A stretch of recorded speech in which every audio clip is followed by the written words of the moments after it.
Hey, guess what? Vibe coding is alive.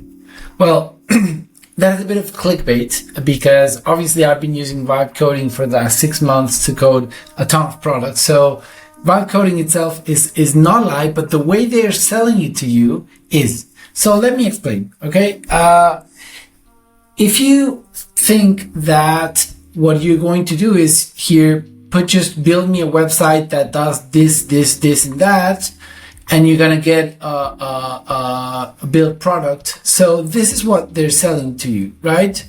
All vibe coding platforms, they say, okay, just input your prompt, both Lovable, Base 44, Replit. There's just give us a sentence and we'll build and we'll give you the full blown up. Now, what that causes is that the AI is going to do a lot of guesswork, meaning they're going to guess who is this customer for, what are the features that you're looking at, and you're going to let the AI do all the product work that needs to be done in order to get a product that is actually shippable. Or, as you know it, with content, it's going to be called AI Slop. And it's going to look very similar to most other websites that you've seen around. So the thing that we're going to look in this video is how to properly vibe code a website and a product that you can actually ship. Okay, so this is not going to be the easy path of here's my prompt, copy it and paste it. This is going to explain what's behind it. And by the end of this video, you'll be able to vibe code 10 times better than what you've been doing if you've been trying this single prompt vibe coding efforts. So let's get into it. So what do I want to say with this video? I think vibe coding is the future. I think I been building products extremely fast from what it used to take me. And if you don't know who I am, I'm Hernan Arber.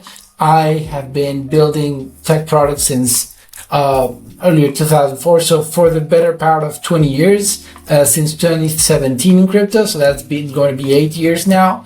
I've built over 40 tech products and platforms. Most of them flopped, but I also had the #1 product on Product Hunt. I also launched the largest NFT sale on EOS, and I've also launched a musical app that got over 250,000 downloads. So I had a few successes under my belt, and what I want to show you today is how do you really go about vibe coding a website. And what I want to tell you about all these platforms are, some of them are really good, some of them better than others, of course, but the thing that they save me the most, it's more than just using cursor to code, is the fact that you don't need to get into the code at all. And you don't need to get into the infrastructure, setting up the website or connecting APIs. Some of them you do, but most of them can guide you through the process. So the way that we're going to analyze this is how do you give the initial prompt to these vibe coding platforms in order to kick off a great project. It is going to, if you are going to launch it and promote this, it is going to take you not a single prompt, but in my case, it'll take like 70 or 80 prompts of back and forth with a vibe coding platform and the AI to get to a product where you can really proudly ship it and commercialize it and even take payments. So how are we going to go approach this, right? We're going to think about the product and we're going to get into a product manager's hat. So how are we going to think about the product that you're going to build? First, you're going to answer these 4 core questions, okay? Who, why, how, and what. Those questions you're going to answer by yourself, okay? It's not too hard to think about them, but you need to thoroughly think about what you're building before you start just vibe coding away, okay? And have a brush idea. So let's get into the who. Who is this product for? What is your end user? What is your end customer? And for this, it's not good to think about, I want all the students that are just finishing college in the world. What you want to do here is you want to think about a specific user. You want to very target your user. Okay, I want to build this product for Mike. He just graduated college with great degrees, but he's now entering the workforce. He's still trying to pay his student debt, but he's just realizing that most of the things that he studied in the university are useless for the workplace. And now he's got to come up with these new skills. You have to really drill down on who is the user, because you want to understand what is the pain that you're solving. And this comes to the second question, which is why. Why is your product important? What is this going to solve on the user's end? That is connected to what is his pain? What is his user's pain? The best way to understand the pain of a user is if you are building a product for yourself. And this is, you'll hear this a lot, right? Build a product that you would use, that you would solve. Why? Because understanding the pain of the user is one of the most important things when building a product. Because if you're not solving a real painful problem, you will have no users, or at least no users willing to pay for your service or your product. So you need to really, really hone in on what is the pain of this user and what are they experiencing? What is their frustration? So why you're basically solving. Why is it important also for me to solve this issue? Why do you think solving this problem and easing this pain is going to be important? And now we get to the third question, the how. Now, how is already starting to get into how are we going to solve this problem? And that gets you into thinking of, okay, what needs to happen in order to solve this problem? How am I going to solve this? And this starts to get you into the user flow, right? This is going to start to get you, okay, first I need to identify myself, so log in, then I need to enter my details, and once I get my details in, I can start working on through the problem, detailing my experience I had in life, my profile, and then I want to get this type of result. So basically solving the how is the proper description of the project. And this can be, if we're getting into product management terms, this is going to be the features request. This can be user stories. So I'm not going to get into the whole user stories description, but it's basically as a type of users, I want to get this thing done, and I want it to done this way or that way. What are the app flows, right? What is the different screens that I want to see? What is the process? How can I simplify it? And what are the inputs that I'm giving? So what is the data that I'm giving in? What are the outputs that I want to get out? That's the how. Now, the what is going to be, how am I going to present this, right? Is this going to be a mobile app? Is this going to be a website?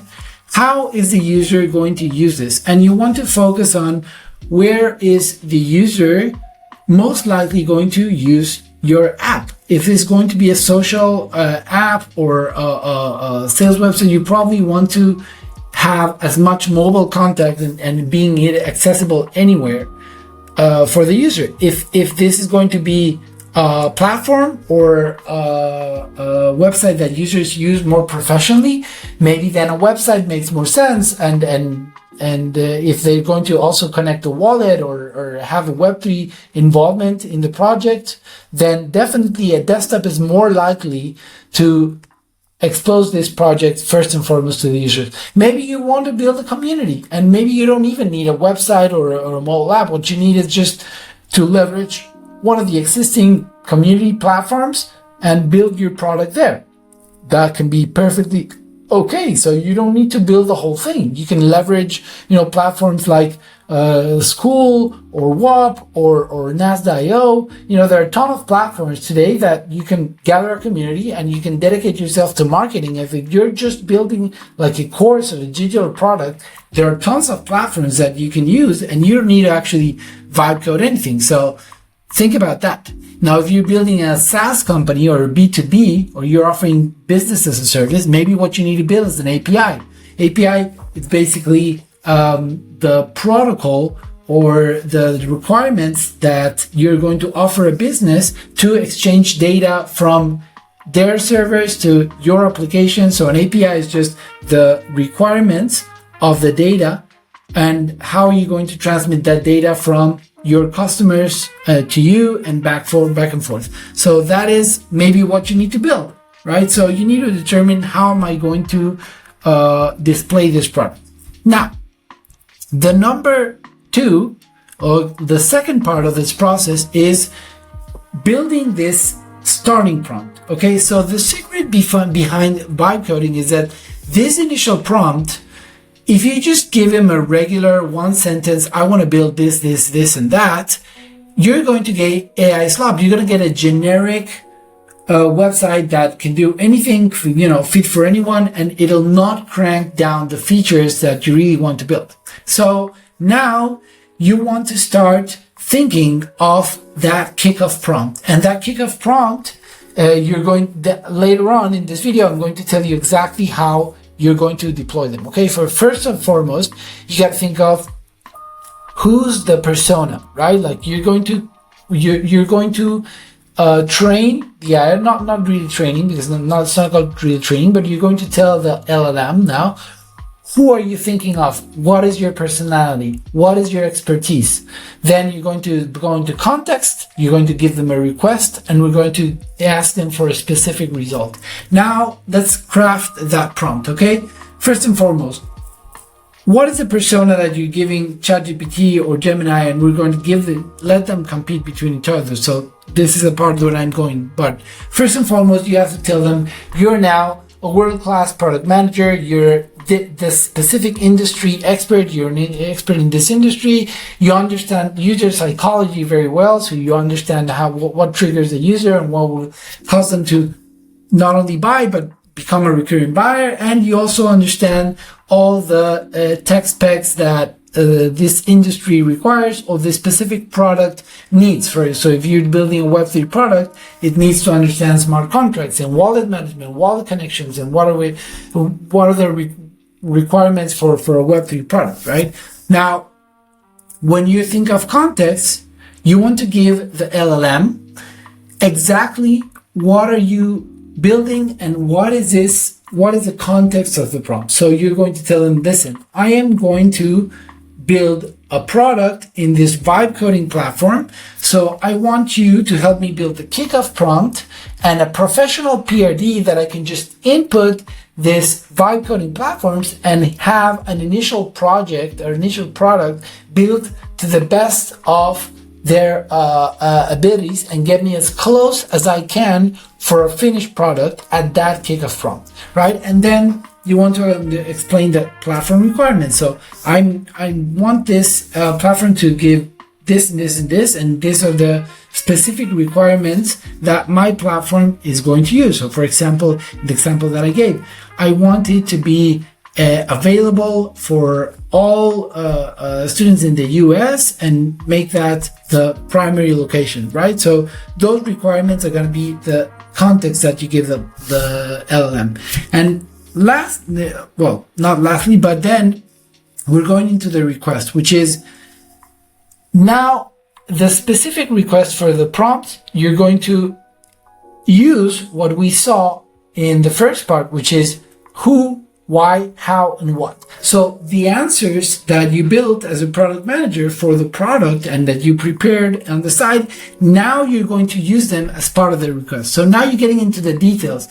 I want to build a platform that's dot X, Y, and Z, but this is my target user. This is the pain that we're solving. These are the user flows that I thought of, and these are the end platforms that I wanted to be deployed in.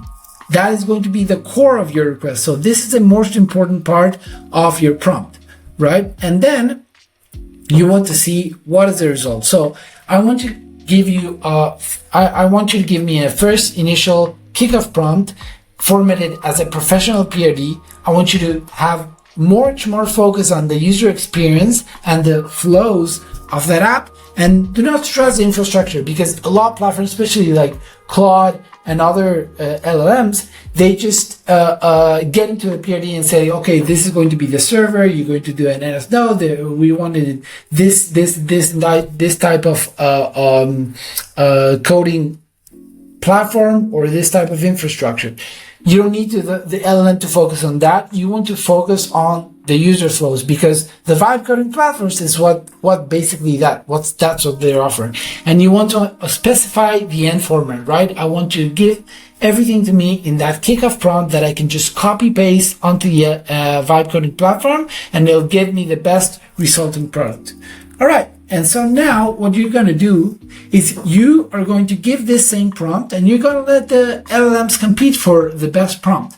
What I do is I craft this prompt, and then when I have this prompt edited separately in a Word document, and I have all the details that I've given you here, now what you do is you give this prompt to ChatGPT, you give this prompt to Gemini, you give this prompt to Claude, you give this prompt to Grok, right? And you let all the LLMs do the work.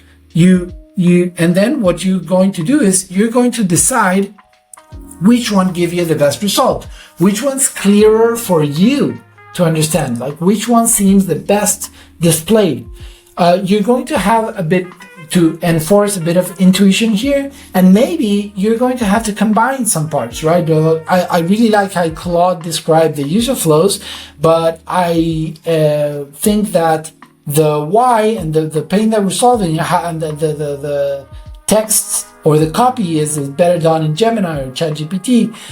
So maybe you want to combine the parts. You got to be very smart there, right? Because this prompt is going to be the kickoff part that is going to get you either the farthest or the into most readiness for your project, or is going to leave you working extra hours just trying to work with a vibe coding platform. And then once you get this final prompt, which is going to be your kickoff prompt, then you're going to let the vibe code platforms compete. Now, if you're already paying for one of these services like Lovable, Base, Replit, you might just want to use the one that you already have the subscription on, right? Because when you want to connect your domain to your vibe coded website, that's when you're going to need to pay. So if you're already paying for one of those, like by all means, just use the one you're already comfortable with. If you're not yet subscribed to any of these platforms, what I would do is I would just give this initial prompt to all of them, to Lovable, to Base, to Replit, to Vibecode, and I would just let these platforms show me what they come up with, right? So the initial result that they come up with is going to be your starting project base. And if you already see from the get-go that is not what you intended, right? Now, the key point here, when you're giving this vibe codes platforms the prompt, you also want to include as much graphic examples as you can from other websites that you like. You want to give them your logo from the initial prompt. So you want to give them as much graphic details as you can. Sometimes they let you attach 5 or 10 photos. So use that to your advantage to make clear also on the style. You have to enhance that with how is it going to style the website. And when you see that initial result, then you're going to decide. All right, so this is basically what I have for you today. This is how you vibe code a real product on the best way this is my method for vibe coding platforms. And the number one rule here is obviously you have to enjoy the process and you have to have fun, because at the end of the road, we are now empowered to build these websites and these platforms by ourselves, but you're also just chatting with AI back and forth. So make sure you're having fun through the process. And if you want to work with me one-on-one on your project, or you want us to build the whole product for you, just head on to web3creatordojo.com and book your spot. Now we're running a Black Friday special, so it's up to all the way up to 90% off on your product. So we're limiting to, well, it's now like 6 spots left, but you have to do it before December, because the entire December I'm going to be just working on the delivery for this project. So head on to web3creatordojo.com and see you there. All right, bye.